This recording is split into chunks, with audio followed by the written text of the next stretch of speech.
What's up, fishy friends? Welcome to Tim's School of Fishing. Class is in session. Today, I'm going to do a quick tutorial on how to tie a lanyard, or technically a fob, because a lanyard has a hole big enough for your hand to go through. But I'm going to do a quick tutorial on how to tie a lanyard or a fob, snake knot. You're going to need just a few things.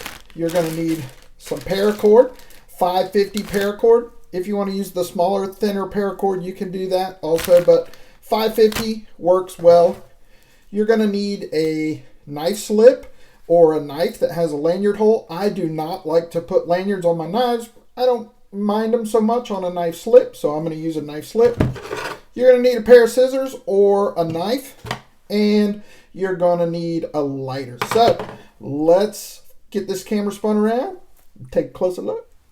All right, so today I'm going to show you how to tie a snake knot lanyard or fob, which looks like that. You can also put a bead on here first before you start tying. You can tie some knots and put a bead in the middle and continue with knots, or you can put a bead at the end and then tie it off. I am not going to put a bead on this one today. If you've watched my channel for any length of time, it should not come as a shock to you that I have purple paracord, because I'm a sucker for purple. Purple knives, purple hanks, my purple drank, purple shirts. If you want to tie a shorter one like this, you're going to need about 18 inches of paracord. I want this one to be a little bit longer, so I'm going to pull off about 24, 28 inches of paracord. It's always better to overestimate the amount of paracord that you're going to need than it is to underestimate. So you want to go through your lanyard hole, and then we want to just pull it even. So what you want to do is you want to create a left-hand side and a right-hand side. Now, if you've watched my channel for any length of time, you know that I was a high school science teacher for 20 years. Now, as a teacher, I used to come up with just little ways to remember things, okay? So there's a way to remember how to tie this knot as well, and it is this: over, under, over, through. Over, under, over, through. Over, under, over, through. We're going to work left to right, and then we're going to go over, under, over, through. So starting with the left, we're going to go over, under. All right, so we want to leave it kind of open like that. So remember our pattern: over, under. All right, and then we want to take our right hand side and go under, over, through. So one more time: over, under, and then we're going to take the right hand side and go under, over, and through the outermost loop. Okay, one more time: over, under, over, through. So from left to right: over, under,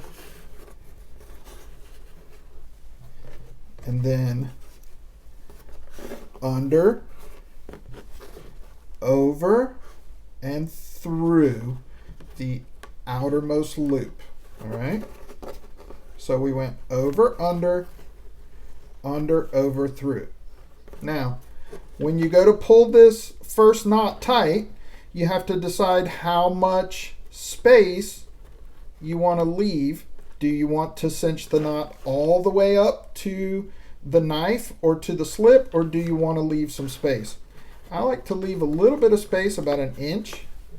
So I'm going to grab the back side right there as far as I want the knot to go, and I'm just going to begin working both strands,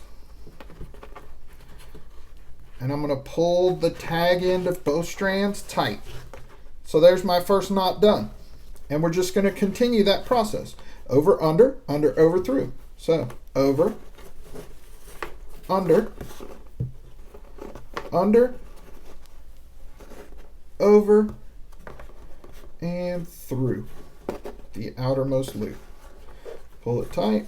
First couple knots are always the most difficult to get tight, but once you get those two cinched down really tight, it gets a little easier. We want to make sure that our knots are right up next to each other. All right, so that's our second knot done. We're just going to repeat over. We're going left to right, over, under. And then under, over, and through. Take both tag ends and pull it tight. And then we are just going to continue to repeat that process until our fob or lanyard is as long as we want it. We can put a bead in the middle right here if you want. You could put a bead at the beginning or a bead at the end. So we're just going to continue our process left to right, over, under, over, through. Now, once you get your lanyard or fob as long as you want it, you can leave some tag ends and clip them off, or you can clip it close to the fob so there are no tag ends, or you can put a bead on there, whatever you want to do. So on this one, let's leave a little bit of a tag end hanging off there. And then what we want to do, I've just got a little piece of mail or something here. You're going to take your lighter.